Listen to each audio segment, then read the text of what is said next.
Hi guys, John Rothery Osteopath. I've been asked to show you some taping techniques for Achilles tendonitis, or tendinopathy as we call it. As a footballer, if you increase the load too much, for example, your training's too hard, too quick, so you push the mileage or the intensity, then you can get swelling around the tendinous area here. Also, if you're not warmed up properly, for example, you can actually rupture the Achilles tendon. And the tests we do to see if a tendon is ruptured is we do the Thompson test. So all we do is squeeze the lateral and medial gastrocs together in soleus, and you should get this movement here. If there's no movement of the foot or plantar flexion, then we know there's some sort of rupture, and that would require surgical intervention. But what we can do to tape the Achilles and take the pressure off it is use K-tape. So we put the foot into dorsiflexion. You can get insertional Achilles tendonitis, where the red star is.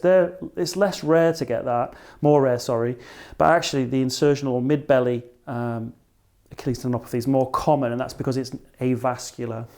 So what we do is get a long strip or an ice strip, peel it back, place it on the calcaneal heel, pull the tape back, try not to get the tape sticky or dirty, lay it down with no stretch,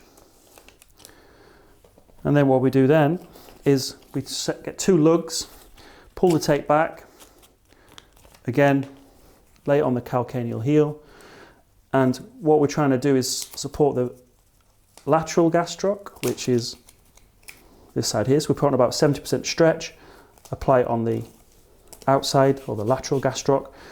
This one, again, 70% stretch, lay it down. Okay, and then this one is like a plaster. We split it in the middle. We apply stretch to about 120, and then we back off to about 70%, and we put it over the point with pain, which is the insertional area here.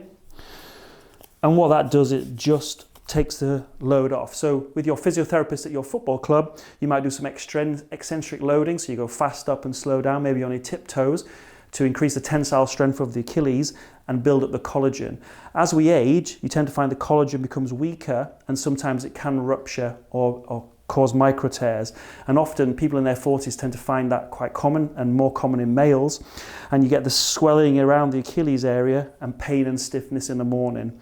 So massage the area helps to reduce all the swelling around the area, ice, compression and elevation. The taping offsets the load, and then with your coach or your physiotherapist together, you do plyometric loading and eccentric loading to strengthen this Achilles. Hi guys, John Rothery Osteopath. I've been asked to produce a video to help with you understanding taping of an ankle inversion injury. So often as a football player, sometimes you plant the foot, maybe get caught in a divot, and the foot inverts. There's three types. The grade 1's sort of mild swelling, discomfort. 2, lack of proprioception, so a grade 2, you obviously can't feel your foot in space, and a grade 3 is a complete tear, which probably would involve some surgical intervention. The first ligament is here. We call this the anterior talofibular ligament, and the one back here is the calcaneofibular ligament, and they're the two most commonly ones that are strained. So we get the patient to put the ankle into neutral. Again, we use an ice strip, so we create a stirrup. And what we do is we're going to cover this area here on stretch. And again, on the next one, we're going to feather it. So we're going to just place it slightly off at an angle.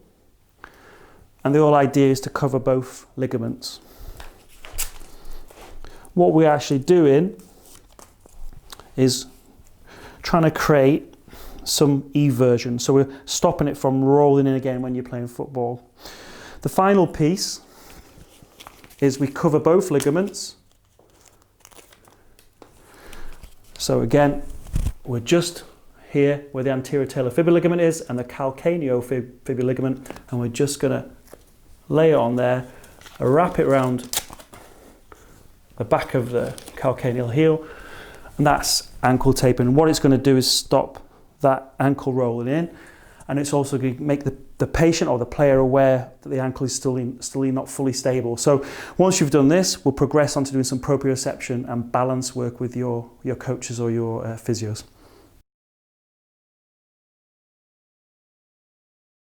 Hi guys, John Rothery Osteopath. I'm going to talk to you today about thumb injuries that you might experience in football. Often with football players, they tend to fall with an outstretched hand. We call that a foosh. And what you tend to find is the thumb hyperextends and abducts. Just from an anatomy point of view, we've got the carpal metacarpal joints here, and this one here is called a metacarpal phalangeal joint. And what tends to happen is this ligament here, you've got the ulnar ligament here and the radial ligament, and what it tends to do is become really painful when you palpate or squeeze it. It's quite important to know the wrist movement. So examine the wrist, we turn it over. If you drop the wrist down, that's flexion, and the muscles involved will be flexor carpi ulnaris and flexi carpi radialis and palmaris longus, which is a muscle that runs down here. Extension, again extensor carpi ulnaris and radialis, and then what we've got here is where the thumb goes in, we've got radial and ulnar deviation. From the thumb point of view, we've got flexion, so if you thumb across, extension, adduction and abduction. And we've also got opposition, where we can touch each finger in time. So what we tend to do to tape the thumb, we don't want it to go into hyperextension again. So again, like with Achilles, we're trying to take the pressure off this area, and a bit like with the ankle we just showed previously, we're trying to make sure it's in this position here. So what we do, we've got two landmarks. We've got the radial styloid here, and the bony prominence here is called the ulnar styloid, and we tend to create an anchor where we just tape around here a couple of times, not too tight. And then what we're going to do is a figure of 8 to help support the thumb. So we come down through here, around that metacarpal joint, again across the wrist, back around here. Just hold it there for me, Des, just relax. Okay, again around here, keep it there for me. We can go around here twice, so we're stopping that hyperextension.